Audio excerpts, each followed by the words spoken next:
5 വോൾട്ടിൻ്റെ SMPS ആണ്. Okay, ഇവിടെ 230 volt recording ആണോ, 230 വോൾട്ട് കൊടുക്കുക. എന്നിട്ട് ഇതിലെന്താ ചെയ്യുന്നത്, ഇതിൽ 230 വോൾട്ട് AC വന്നു കഴിഞ്ഞാൽ ഫസ്റ്റ് ഇതിനകത്തുള്ള ഒരു ബ്രിഡ്ജ് റെക്ടിഫയർ മൊഡ്യൂളാണ്. ഓക്കെ, DC ആക്കി കഴിഞ്ഞാൽ അവിടെയുള്ള കപ്പാസിറ്റർ ഫിൽറ്റർ ഇത് ഫിൽറ്റർ ചെയ്തു. ഒരു പ്ലസ് ഉണ്ടാവും, ഈ സൈഡ് മൈനസാണ്, അപ്പുറത്ത് പ്ലസ് ആണ്. അപ്പോൾ ഇത് പ്ലസ് ആണ്, ഇത് മൈനസാണ്. ഇതൊക്കെ ഇതിൻ്റെ പുറത്ത് മാർക്കിംഗ് ഉണ്ട്. റെക്ടിഫയർ പ്ലസ് ഒക്കെ എത്തി, മൈനസ് ഇവിടെ എത്തുന്നുണ്ട്. പിന്നെ ഇത് അതിൻ്റെ സ്വിച്ചിങ് റെഗുലേറ്റർ IC ആണ്. SMPSൻ്റെ ഈ 230 വോൾട്ടിൽ വർക്ക് ചെയ്യുന്ന കൺട്രോൾ ചെയ്യുന്ന സ്വിച്ചിങ് റെഗുലേറ്റർ IC ആണ്.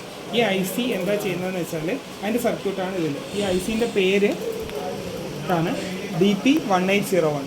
ഇതാണ് ഈ ICൻ്റെ പേര് കേട്ടോ.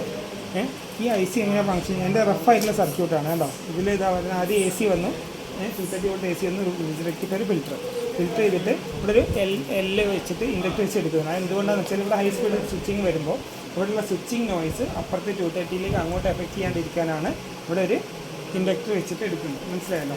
അപ്പോൾ അത് ഇവിടെ എത്തി. പിന്നെ ഇതിൽ ഒരു VDDയുടെ സപ്ലൈ ഉണ്ട്, സപ്ലൈ പിന്നുണ്ട്, VDD ഒരു ഗ്രൗണ്ട് പിന്നുണ്ട്. ഓക്കെ, ഗ്രൗണ്ട് പിന്നുണ്ട്. ഇതിന് സപ്ലൈ കിട്ടണം. അപ്പോൾ ഇതൊരു ഹൈ വാല്യൂ റെസിസ്റ്റൻസ് വഴി 230 വോൾട്ടിന് ഭയങ്കര ഹൈ വാല്യൂ റെസിസ്റ്റൻസ് വഴി സ്ലോലി ഈ കപ്പാസിറ്റി ചാർജ് ആവും. 0 വോൾട്ട് മുതൽ മെല്ലെ ചാർജ് ആവും. എപ്പോഴാണോ ഒരു വോൾട്ടേജ് ഇത് ഓൺ ആവാനുള്ള വോൾട്ടേജ് എത്തുന്നത് ആ സമയത്ത് ഈ IC സ്റ്റാർട്ട് ചെയ്യും. കപ്പാസിറ്ററിൻ്റെ പവർ എടുത്തിട്ട് സ്റ്റാർട്ട് ചെയ്യും. മനസ്സിലാവും? സ്റ്റാർട്ട് ചെയ്താൽ ഇത് ചെയ്യുന്നത് എന്താണെന്ന് വെച്ചാൽ ഇതാണ് അതിൻ്റെ പ്ലസ് ഇതിൻ്റെ ഒരു ഈ സ്റ്റെപ്പ് ഡൗൺ ഇപ്പോഴത്തെ ട്രാൻസ്ഫോമറിലെ ഈ ട്രാൻസ്ഫോമറിൻ്റെ പ്രൈമറിയാണിത്. ഇത് സ്റ്റെപ്പ് ഡൗൺ ആയതുകൊണ്ടാണ് ഇപ്പോഴത്തെ ടേൺസ് കുറവ് കാണിച്ചിട്ടുള്ളത്. എന്നിട്ട് ഇതിനെ ഇവിടെ ഹൈ സ്പീഡിൽ സ്വിച്ച് ചെയ്യും, ഇപ്പുറത്ത് റെക്റ്റീവ് ചെയ്ത് ഫിൽറ്റർ ചെയ്ത് ഔട്ട് എടുക്കും. ഇതാണ് ഔട്ട്പുട്ട്. ഓക്കെ, അപ്പോൾ ഇതിനൊരു ഫീഡ്ബാക്ക് വൈൻഡിങ് കൂടിയുണ്ട്. ഒരു പ്രൈമറി, സെക്കൻഡറി, ഒരു ഫീഡ്ബാക്ക് വൈൻഡിങ്. അപ്പോൾ ഇതിലിങ്ങനെ സ്വിച്ച് ചെയ്തുകൊണ്ടിരിക്കുമ്പോൾ ഇവിടെയുള്ള ലോഡ് വോൾട്ടേജ് റെഗുലേറ്റ് ചെയ്യാൻ വേണ്ടി ഇവിടുന്ന് ഫീഡ്ബാക്ക് എടുത്തിട്ടാണ് ഇതിൽ കൺട്രോൾ ചെയ്യുന്നത്. ഇതിൽ അപ്പോൾ ഇതിൽ ചെയ്യുന്നത് എന്താണെന്ന് വെച്ചാൽ ഇത് പവർ സപ്ലൈ പിന്നാണ്, ഗ്രൗണ്ടാണ്, അത് ക്ലിയർ ആണ്. പിന്നെ ഇവിടെ നിന്നുള്ള പ്ലസ് ഈ പ്രൈമറി ഇങ്ങനെ ഇതിൻ്റെ അകത്ത് മോസ്ഫെറ്റ് എന്തെങ്കിലും ആയിരിക്കും ഉണ്ടാവുക.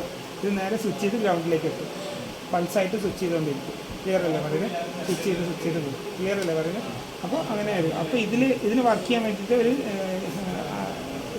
ഇൻറ്റേർണൽ ഓസിലേറ്ററും കാര്യങ്ങളൊക്കെ ഇതിനകത്ത് ഉണ്ടാവും. ചിപ്പ് സെലക്ഷൻ എന്നുള്ള പിന്നെ ഗ്രൗണ്ട് ചെയ്താലേ ഇത് വർക്ക് ചെയ്യുള്ളൂ.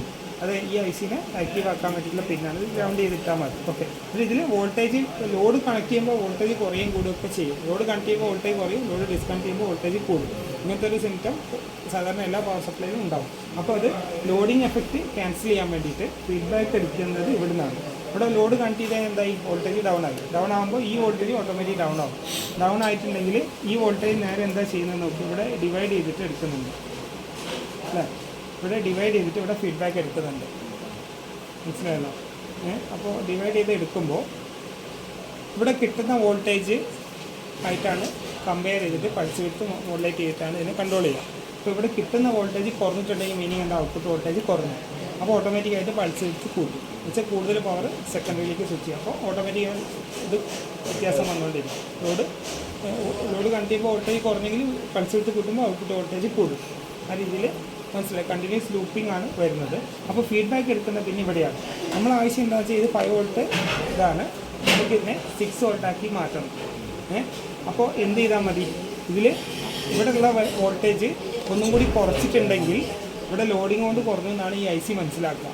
അപ്പോൾ എന്ത് ചെയ്യും, വീണ്ടും ഒന്നും കൂടി ഔട്ട്പുട്ട് വോൾട്ടേജ് കൂട്ടും അല്ലേ. അപ്പോൾ ഇവിടെ ഡിവൈഡറിലുള്ള ഇവിടെ വോൾട്ടേജ് കുറയണമെന്നുണ്ടെങ്കിൽ R1 എന്നുള്ളത് R2 ആണ്. R1 ഇവിടെയാണ് പ്ലസ് വരുന്നത്, വോൾട്ടേജ് വരുന്നത്. ഇത് ഗ്രൗണ്ടാണ്. ഈ റെസിസ്റ്റൻസിൻ്റെ കാര്യം ഒന്ന് ജസ്റ്റ് ഡൗൺ ആക്കിയാൽ എന്ത് പറ്റും, ഔട്ട്പുട്ട് ഓട്ടോമാറ്റിക് കൂടും. അപ്പോൾ നമുക്ക് വേണ്ടത് 5 എന്നുള്ളത് 6 ആക്കിയാണ് വേണ്ടത് അല്ലേ.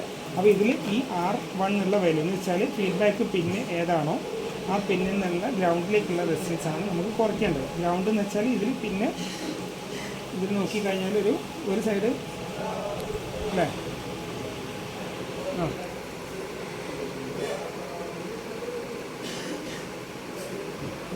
കേട്ടോ, ഒന്ന് റെക്റ്റിഫയറിൻ്റെ മൈനസ് അല്ല, ഇത് മൈനസ്, ഇത് പ്ലസ് അല്ലേ. ഇത് നേരെ പോയിട്ട് ഇതാണ് പ്രൈമറി, ട്രാൻസ്ഫോമറിൻ്റെ പ്രൈമറി. ഇവിടെ ഈ പ്ലസ് നേരെ ഇവിടെ എത്തി, ഇവിടെ പ്രൈമറി ഇത് ഇവിടെ എത്തി. ഇവിടുന്ന് ഇങ്ങോട്ടാണ്, ഇവിടെയാണ് ഗ്രൗണ്ട് വരുന്നത് കണ്ടോ. അപ്പോൾ ഇതാണ് ഗ്രൗണ്ട്. ഓക്കെ, ഗ്രൗണ്ടിൽ എന്തോ ഒരു കാര്യം വെച്ചിട്ടുണ്ട്, അത് ഫീഡ്ബാക്ക് വൈൻഡിങ് എന്തോ ഉണ്ട്. എന്തായാലും ഇതാണ് ഗ്രൗണ്ട്. ഓക്കെ, അപ്പോൾ ഗ്രൗണ്ടിൻ്റെ നേരെ ഓപ്പോസിറ്റ് ഉള്ളത് സപ്ലൈ പിന്നാണ്, അതിൻ്റെ തൊട്ടടുത്തുള്ള പിന്നാണ് ഫീഡ്ബാക്ക് പിന്ന്. അപ്പോൾ ഈ പിന്നാണ് ഫീഡ്ബാക്ക് പിന്ന് കേട്ടോ. ഇവിടുന്ന് ഗ്രൗണ്ടിലേക്കുള്ള റെസിസ്റ്റൻസ് മിക്കവാറും ഇതായിരിക്കാനാണ് ചാൻസ്. മനസ്സിലാവുന്നുണ്ടല്ലോ? ഈ റെസിസ്റ്റൻസിന് പാരലായിട്ട് ഇവിടുന്ന് ഇങ്ങോട്ട് റെസിസ്റ്റൻസ് സോൾട്ട് ചെയ്ത് കൊടുത്താൽ മതി. ഓക്കെ. ആ ഇതിൻ്റെ റെസിസ്റ്റൻസിൻ്റെ വാല്യൂ എത്ര എന്നുള്ളത് കണ്ടുപിടിക്കണം. അത് മൾട്ടിമീറ്റർ ഒന്ന് പോസ് ചെയ്തോ.